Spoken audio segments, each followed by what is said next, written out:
Balochistan goods truck owners association के मुतालबात के हक में जारी हड़ताल के बायस कोयटा में मुख्तलिफ सब्जियों, फलों और मुर्गी की गोश्त समेत दीगर अशिया की कीमतों में इजाफा हुआ है। तफसील बताएंगे शहाब उमर।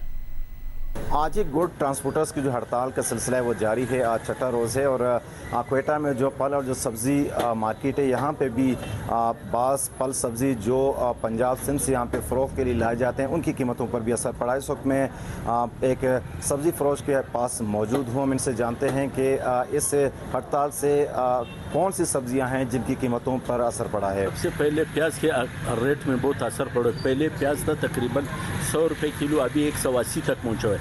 आलू पहले था 50 रुपये किलो, अभी 80 तक पहुँचा हुआ है। लहसुन जो था पहले 300 रुपया था, अभी 450 तक पहुँचा हुआ है। अभी आप खुद अंदाज़ा लगाओ, एक तो गुड्स ट्रांसपोर्ट वाले ने हड़ताल किया हुआ है। हमारे तकरीबन हमारे लिए सब्ज़ी लाना और बाहर बेचना बड़ा मुश्किल है। सब्जियों के अलावा वो फल जो पंजाब सिंध से यहाँ पे फ़रोख्त के लिए लाए जाते हैं उनकी कीमतों पर भी 20 से 30 रुपये का फ़र्क पड़ा है। और मुर्गी जो है इस वक्त फ़ी किलो 5.5 रुपये में फ़रोख्त की जा रही है। और इसी तरह जो दीगर बहुत सारे अशिया खुर्दनोश हैं उनकी कीमतों पर भी असर पड़ा है और जो ख़रीदार हैं वो परेशान दिखाई दे रहे हैं इस सूरत हाल में। जी, ऑल पाकिस्तान गुड्स ट्रांसपोर्ट इत्तेहाद की हड़ताल के बाद सब्जियों के साथ साथ दीगर अशिया खुर्दनोश की कीमतें भी बढ़ने लगी हैं।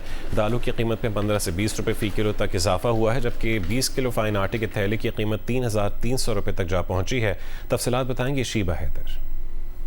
पेशावर में ऑल पाकिस्तान गुड ट्रांसपोर्ट इत्तेहाद की हड़ताल के असरात सब्जियों के साथ साथ दीगर अशिया खुर्दनोश की कीमतों पर भी पड़ने लगे हैं। सब्जियों के साथ साथ दालों और आटे की कीमतों में भी इजाफा हुआ है। दालों की कीमतों में भी 15 से 20 रुपए तक इजाफा हुआ है। सफ़ेद चना 200 रुपए से बढ़कर 220 रुपए में फ़रोख्त किया जा रहा है, जबकि कलूल जो है वो 380 रुपए से बढ़कर 400 रुपए फ़ी किलो के हिसाब से फ़रोख्त किया जा रहा है। इसी तरह माश दाल की कीमत 380 रुपए से बढ़कर 400 रुपए में फ़रोख्त किया जा रहा है, जबकि दाल चना जो है वो 220 रुपए से बढ़कर 240 रुपए फ़ी किलो के हिसाब से फ़रोख्त हो रहा है। इस वक्त हमारे साथ मौजूद है आटा डीलर एसोसिएशन के सदर रामबिल। इनसे बात करते हैं जो आटे की कीमतों में इजाफा हुआ है उसके हवाले से उनका क्या कहना है। हड़ताल की वजह से तकरीबन 3,000 रुपए जो हम 20 किलो आटा बेचते थे अभी वो 3150 रुपए में हम बेच रहे हैं। और जो फैन हम 3,000 में बेचते थे अभी वो तकरीबन 3,300 तक पहुंच चुके हैं। और अगर ये सिलसिला जारी रहा तो आटे की कीमत में और भी इजाफा होगा। ताजरों का कहना है कि माल बरदार गाड़ियों की आमदोरफ्त बहाल ना हुई तो कीमतों में मजीद इजाफे का खदशा जाहिर किया जा रहा है। दूसरी जानिब शहरी हुकूमत से मुतालबा कर रहे हैं कि बढ़ती हुई कीमतों को कंट्रोल करने के लिए मौसर इकदाम उठाए जाए ताकि शहरियों को रिलीफ मिल सके। गुड्स ट्रांसपोर्टर्स की पहिया जाम हड़ताल छठे रोज़ भी जारी है। लाहौर में ट्रक अड्डों पर माल बरदार गाड़ियां बदस्तूर खड़ी हैं। हड़ताल के असरात मंडियों में भी देखे जा रहे हैं। तफसील बताएंगे इरम आवान। जी बिल्कुल, गुड ट्रांसपोर्टर्स की पहिया जाम हड़ताल का आज छठा रोज़ है। आज भी ट्रक जो है वो अड्डों पर बदस्तूर खड़े हैं। इस वक्त मैं बदामी बाग ट्रक अड्डे में मौजूद हूँ। यहाँ पर मिनी मजदार ट्रक डंपर अभी तक खड़ी हैं और किसी भी किस्म की बुकिंग भी नहीं हो रही। यहाँ पर हमने कुछ दफातर भी देखे जहाँ पर इनकी बुकिंग होती है वो भी बंद कर दिए हैं।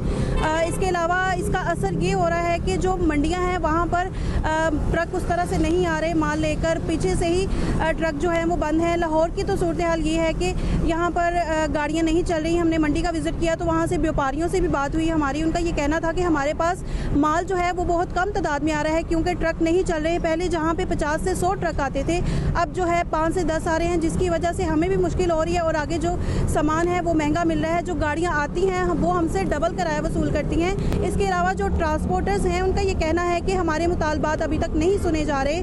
जब तक हमारे मुतालबात नहीं सुने जाते हम यहाँ पर पहिया जाम हड़ताल जो है वो जारी रखेंगे।